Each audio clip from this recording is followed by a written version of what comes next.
मारवाड़ राठौर राजवंश से इससे पहले हमने राव सिया, राव चुंडा और राव रणवल के बारे में पढ़ लिया। अब हम अगला जो शासक है वो राव जोधा के बारे में देखते हैं। जो राव जोधा का जो शासनकाल था वो 1438 से 89 के बीच में था। इनके पिता राव रणवल थे, जिनके बारे में देख लिया है किस तरीके से इनके मेवाड़ में हत्या की जाती है।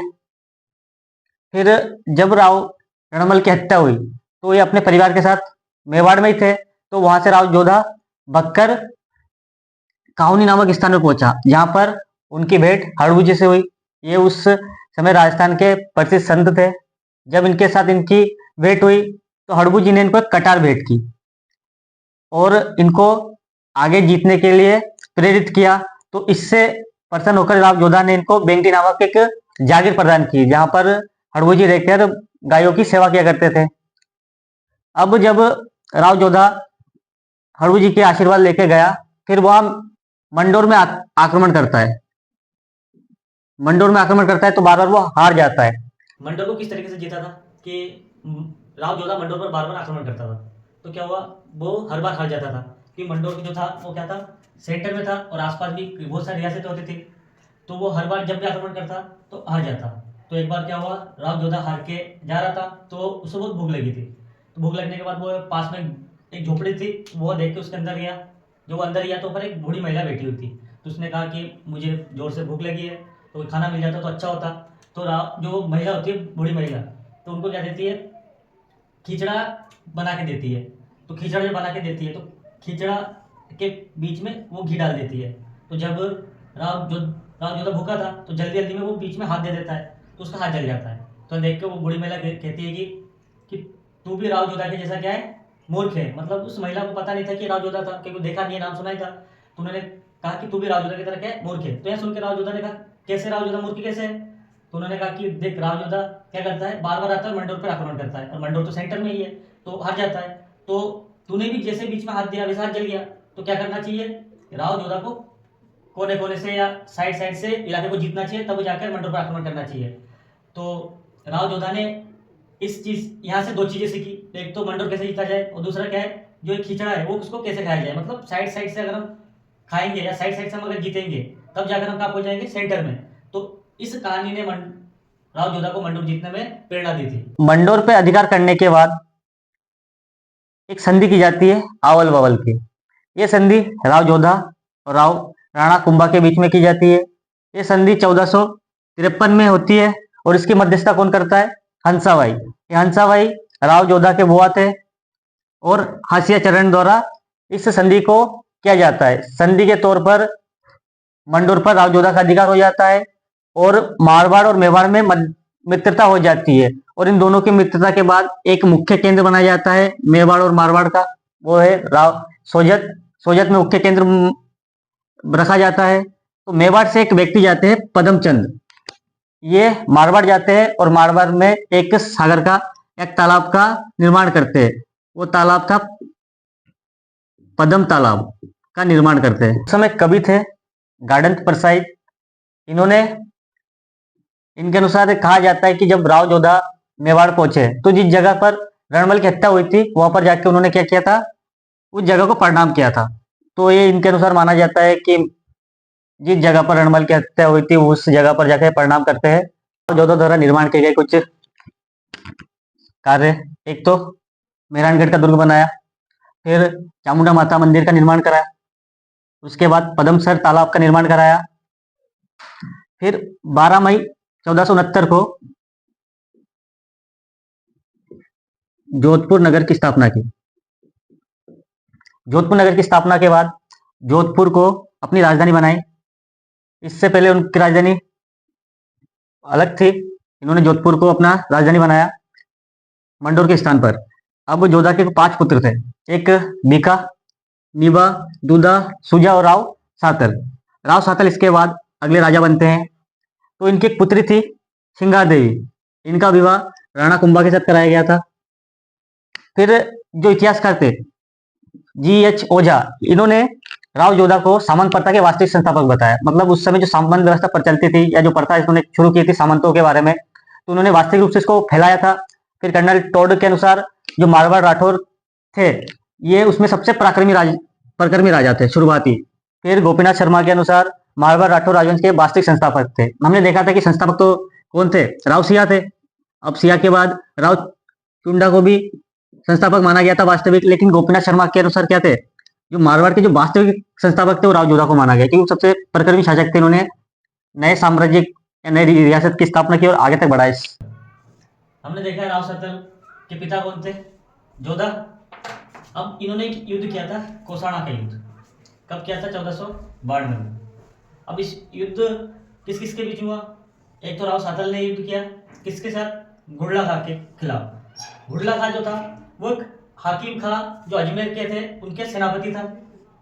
अब इस युद्ध का क्या कारण था कि उस समय तीज मना रहे जो महिला थी, मतलब महिलाएं तीज मना रही थी, उसका त्योहार मना रहे थे। तो जब ये महिला एक साथ त्योहार मना रहे थे तो जो घुड़ला खां आता है उन सभी महिलाओं को क्या कर लेता है, उठा के ले जाता है।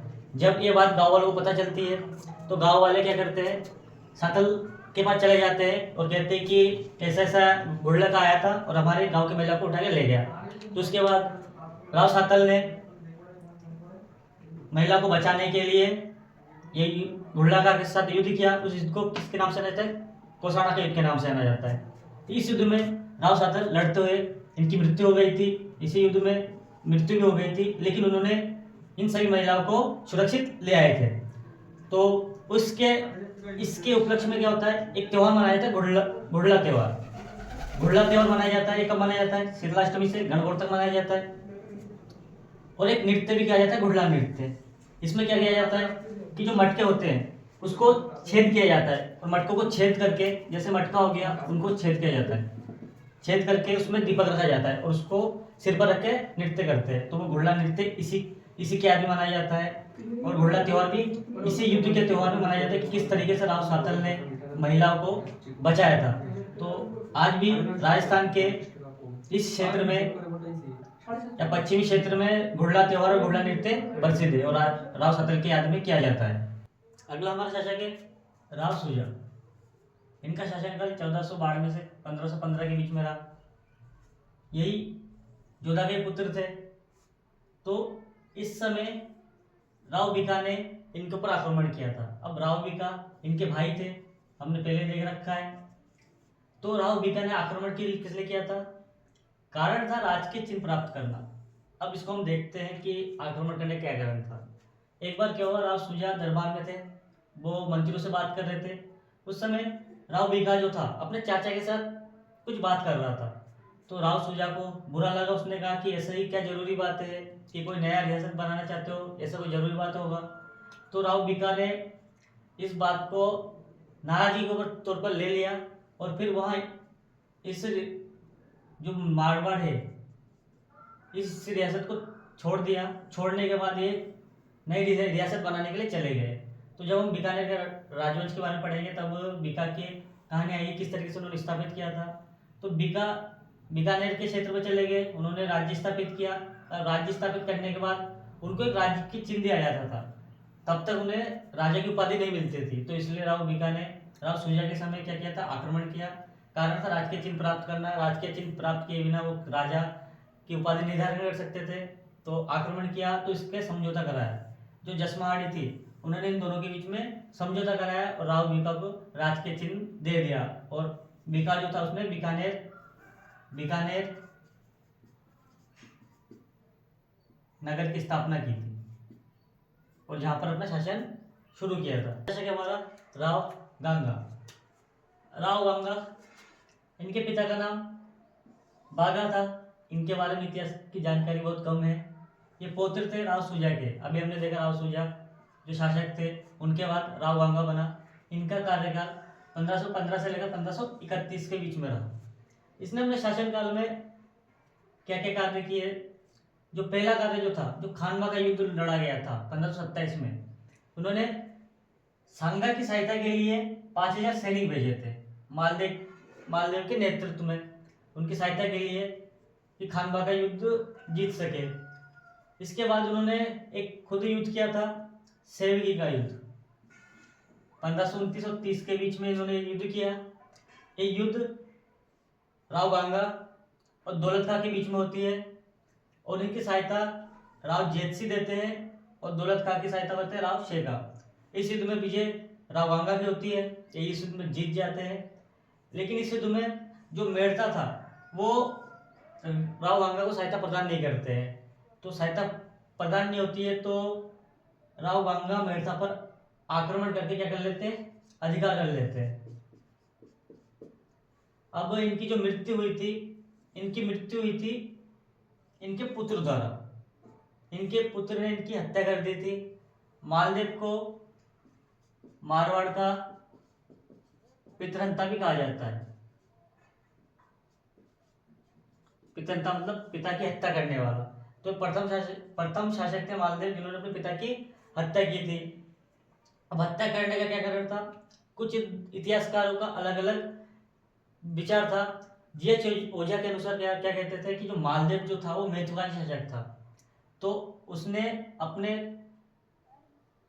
पिता की हत्या इसलिए की थी। लेकिन जो पंडित विश्वेश्वरनाथ रेउ थे, उनके अनुसार जो राव गंगा थे वो अफीम के नशे में थे और क्या कर रहे थे, किले के ऊपर घूम रहे थे। तो नशे में थे इसलिए उनका उस किले से गिर गए, तब जाकर उनकी क्या हो गई, मौत हो गई। लेकिन इतिहासकार का मानना है कि जीएच ओझा का जो कथन है वो सही है, क्योंकि मालदेव वास्तविक तौर पर देखा जाए तो एक महत्वाकांक्षी शासक था। इन्होंने मारवाड़ को अलग स्थान पर पहुंचा दिया था, तो इसलिए इनकी हत्या कर दी। अब राव गंगा ने कुछ निर्माण किए। एक तो था गंगा तालाब, दूसरा था गंगा बावड़ी और एक है गंगश्याम मंदिर। इन तीनों का इन्होंने अपने शासनकाल में निर्माण कराया। तो राव गंगा का इतिहास काल इतना ही है। इसके बाद अगला जो शासक बनेगा वो राव मालदेव बनेगा। राव मालदेव ने अपने शासन के लिए ही अपने पिता राव गंगा की हत्या कर दी थी। अब जो अगला शासक आएगा वो क्या आएगा, मालदेव आएगा।